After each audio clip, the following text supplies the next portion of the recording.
सलाम नमस्ते सत श्री अकाल, मैं हूं रजा और आप देख रहे हैं रजा ग्राफिक का वॉर अपडेट। सबसे बड़ी खबर यह है कि आखिरकार यूरोप को सीधी धमकी दे दी है। नाटो में जैसे ही फिनलैंड शामिल हुआ, यूरोप को धमकी रूस के विदेश मंत्री सर्गेई लावरोव ने दे दी। जी हां, सर्गेई लावरोव ने कहा कि यूरोप की जो रिजिम है यह हमारे खिलाफ काम कर रही है और यह क्रिमिनल रिजिम है, यानी क्रिमिनल ग्रुप है और अब हम यूरोपीय यूनियन से अलग हैं।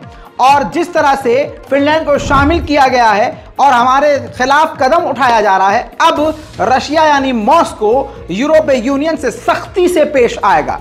इतना ही नहीं, इसके बाद आपको बता दूं, नाटो की तरफ से वीडियो जारी किया गया है जिसकी वजह से और खलबली मच गई है। यह ताजा तस्वीर देखिए, नाटो में फिनलैंड का झंडा लहराया गया और नाटो के चीफ ने फिनलैंड का खूब जमकर स्वागत किया। यही वो वीडियो है, यही वो वजह है जिसकी वजह से रशिया नाटो पर भड़क गया है। 31वां पार्टनर, 31वां मेंबर अब नाटो का फिनलैंड है, जिसकी ताजा तस्वीर आप देख रहे हैं। ये रूस ने अपने खिलाफ कदम समझा है और रशिया पहले ही बोल चुका है कि अब हम फिनलैंड के बॉर्डर पर हैवी हथियार तैनात कर देंगे। अब जरा समझिए बॉर्डर कैसे डबल हो गया है। ये देखिए, ये रशिया है, एस्टोनिया का मिलता था, लातविया का, लिथुआनिया का और पोलैंड का मिलता था बॉर्डर रशिया का। लेकिन जब फिनलैंड शामिल हुआ है जब से इस नाटो में, तो अब बॉर्डर यहाँ से बढ़कर ऊपर तक पहुँच चुका है, यानी डबल बॉर्डर हो चुका है। तो आप समझ सकते हैं कि अब रशिया के लिए देखा जाए तो ज़्यादा बड़ा खतरा हो गया, क्योंकि फिनलैंड का बॉर्डर सीधा सीधा लंबी दूरी तक मिलता है और फिनलैंड छोटा मोटा देश है नहीं, काफ़ी बड़ा है। इसीलिए रशिया ने कहा है कि हम फिनलैंड के बॉर्डर पर हथियार बड़े तैनात करेंगे। इसके बाद अमेरिका ने नाटो में फिनलैंड का स्वागत करते हुए कहा है तुर्की से और दूसरे देशों से जल्द आप स्वीडन को भी शामिल कर लें।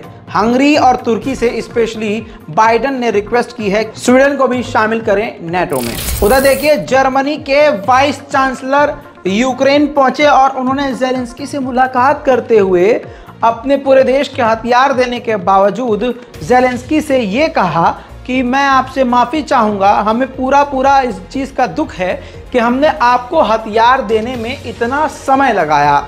दोस्तों, मतलब एकदम अंधेर नगरी चौपट राजा वाला हाल है। जर्मनी के लोग सड़कों पर हैं, कह रहे हैं भाई साहब हथियार मत दो, और ये जाके माफ़ी मांग रहे हैं हथियार दे देकर उनको कि भाई साहब हमने लेट किया, आपको हथियार देने में माफ़ कर दीजिएगा।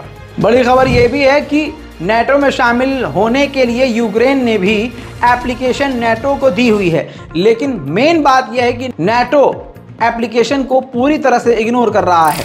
वहीं नाटो के चीफ ने कहा है कि चाइना और रशिया काफ़ी करीब आ रहे हैं, तो हमें एशिया पैसिफिक की तरफ अपने रिश्तों को मजबूत करना होगा, जैसे Japan, south Korea, New Zealand, Australia, तमाम इन देशों से अपने रिश्तों को मजबूत करना होगा। यूक्रेन के 12 सैनिक जो रूस की कैद में थे, रशिया ने उनको छोड़ दिया है, जिनमें कई घायल अवस्था में अपने घर पहुंचे हैं।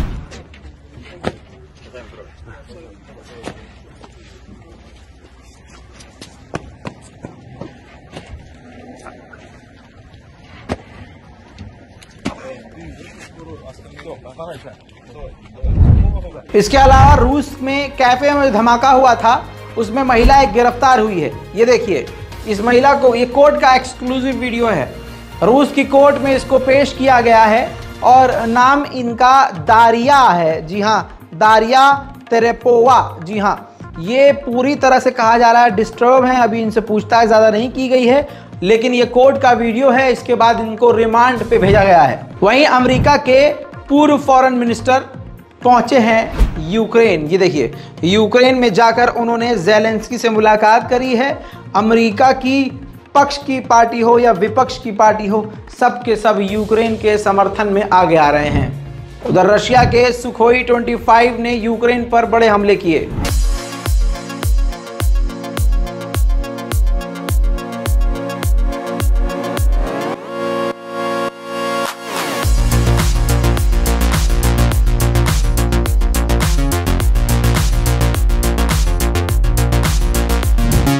बड़ी खबर एक और आपको बता दूं, इस्कैंडर मिसाइल जो घातक मिसाइल है रूस की, रशिया ने जानकारी दी है कि बेलारूस को हमने दे दी है और ये ऐसी मिसाइल है जिसमें परमाणु का भी इस्तेमाल किया जा सकता है।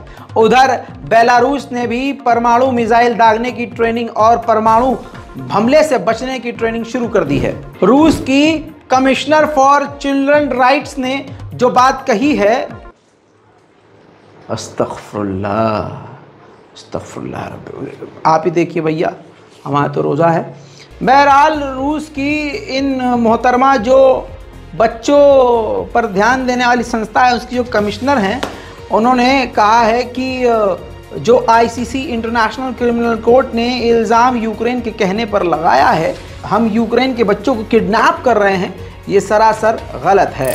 वहीं जर्मनी ने रशिया से रिक्वेस्ट किया है कि यूक्रेन की ज़मीन के अंदर आप बम लगाना बंद कीजिए, माइंस लगाना बंद कीजिए, इससे यूक्रेन की ज़मीन आने वाले भविष्य के लिए ख़राब हो जाएगी, खेती करने लायक ये ज़मीन नहीं रहेगी। मौके का फ़ायदा उठाते हुए चाइना ने अलग रंग दिखाया और बयान दिया है कि रशिया, भारत और चाइना तेज़ी से मजबूत हो रहे हैं और चीन यानी बीजिंग तैयार है रशिया से और दिल्ली से यानी भारत से अपने रिश्तों को बेहतर और मजबूत करने के लिए।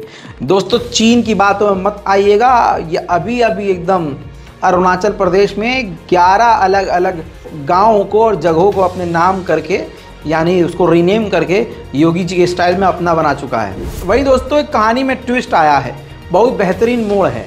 रूस ने कहा है कि पोलैंड का इरादा ये है कि यूक्रेन के एक बड़े हिस्से पर वो खुद कब्जा कर ले इस जंग का फ़ायदा उठाकर।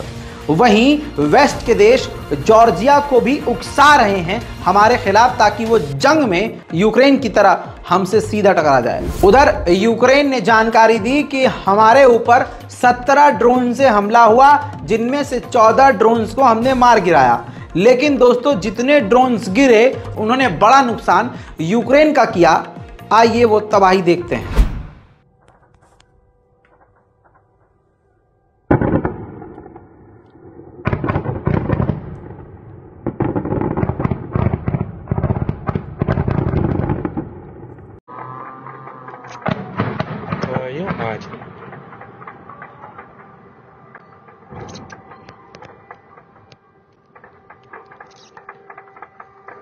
Третий раз на том же месте взрывается.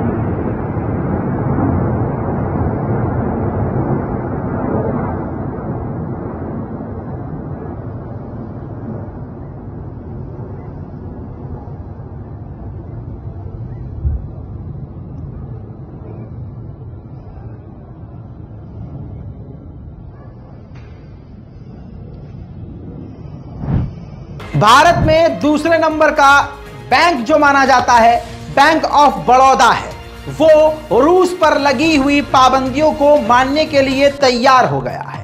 ये भारत की किसी बैंकिंग लाइन के तरफ से रूस के लिए एक बड़ा झटका है। और दोस्तों, अब ये बैंक ऑफ बड़ौदा जो अमेरिका और यूरोप की लगाई हुई पाबंदियां हैं रूस पर, उनको मानेगा। उधर ब्रिटिश इंटेलिजेंस का जो दावा है वो रूस के चाहने वालों के लिए एक डराने वाली खबर है।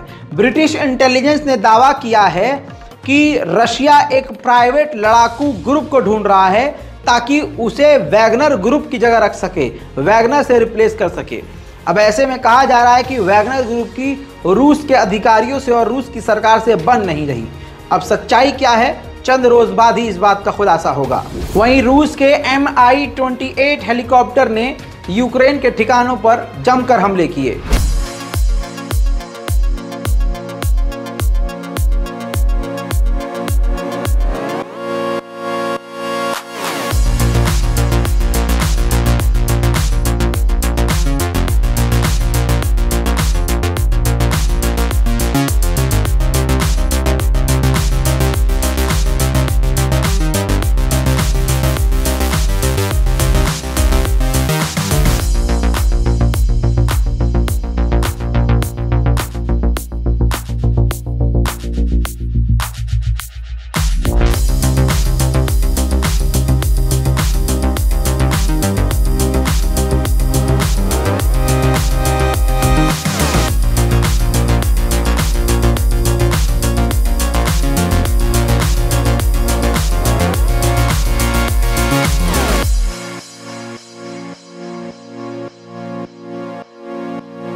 वहीं सर्गेई लावरोव ने, रूस के विदेश मंत्री ने कहा कि अमेरिका सोच रहा है और उसकी चाहत है कि रशिया और अफ्रीका का जो समिट है, जो रिश्ता है, वो पूरी तरह से तोड़ दे।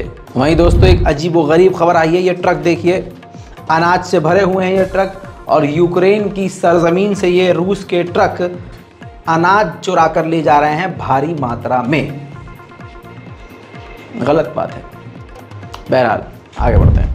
यूक्रेन की एयरफोर्स ने बताया है कि रशिया एक दिन में एक फाइटर जेट से कम 20 गाइडेड मिसाइल दाग रहा है, यानी रूस हम पर बड़ा हमला कर रहा है। वहीं यूक्रेन पर सच में बड़े हमले कर रहा है। यूक्रेन के रशिया ने आम व्हीकल किस तरह से तबाह किए हैं, किस तरह से यूक्रेन के हथियारों को और हथियारबंद गाड़ियों को तबाह किया है, आइए दिखाता हूं।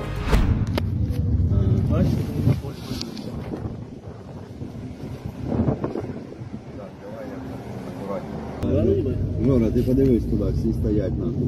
То мінне поле було, так? Да, взорвані нахуй. Це теж стоїть, так? А воно. Ствол, так?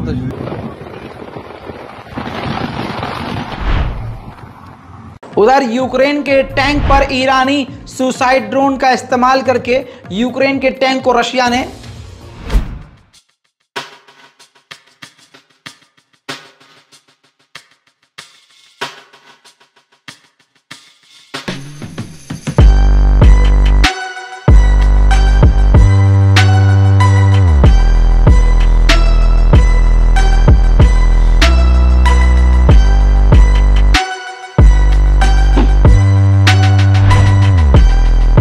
वही बैखमत पूरी तरह से रशिया ने तबाह कर दिया है। वैगनर ग्रुप ने कहा था हमारा कब्जा हो गया है, लेकिन तस्वीरों से आपको सिर्फ मैं दिखाऊंगा कि वैगनर ग्रुप ने जो भी कहा वो एक तरफ, लेकिन बैखमत का हाल कितना बुरा है देखिए।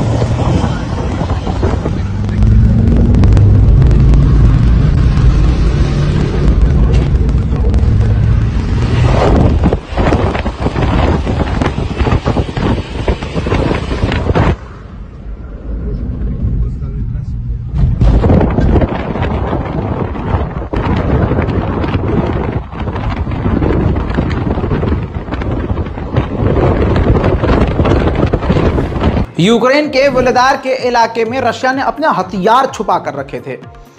यूक्रेन ने अमेरिकी मदद से अमेरिकी हथियार का इस्तेमाल करते हुए ही उस वोल्दार के इलाके में रूस के छुपाए हुए हथियार खानों को हथियार समेत तबाह कर दिया।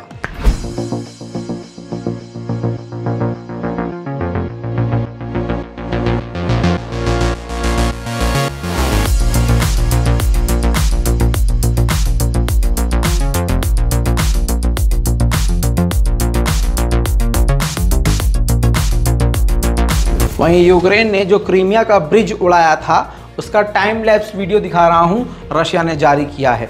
एक तरफ का पुल मौजूद था, दूसरी तरफ का पुल नहीं था। तो रशिया ने अपनी टेक्नोलॉजी दिखाई है कि वो बना बनाया पुल नाव से लेके आता है और उसको बने बनाए पुल को जोड़ देता है और पुल बनकर तैयार हो गया है। दोस्तों अब मैदान जंग की वीडियो, ये वाली वीडियो देखिए आप, ये काफ़ी वायरल है ये वीडियो सोशल मीडिया पर। आपको बता दूं कि ये रूस का टैंक है जिस पर पहले यूक्रेन ने हमला किया, जिसके बाद वो टैंक रुक गया। यूक्रेन को लगा कि ये टैंक तबाह हो गया, जिसके बाद वो रूस का टैंक दोबारा से भागने लगा तेज़ी से। देखिए किस तरह से भाग रहा है, आप खुद देखिए अपनी आंखों से। लेकिन फिर यूक्रेन के टैंक ने उसका निशाना बनाया और उसको उड़ा दिया। दोस्तों वॉर अपडेट में आज के लिए इतना ही। चैनल को सब्सक्राइब कीजिए, दुआओं में याद रखिए। जय हिंद।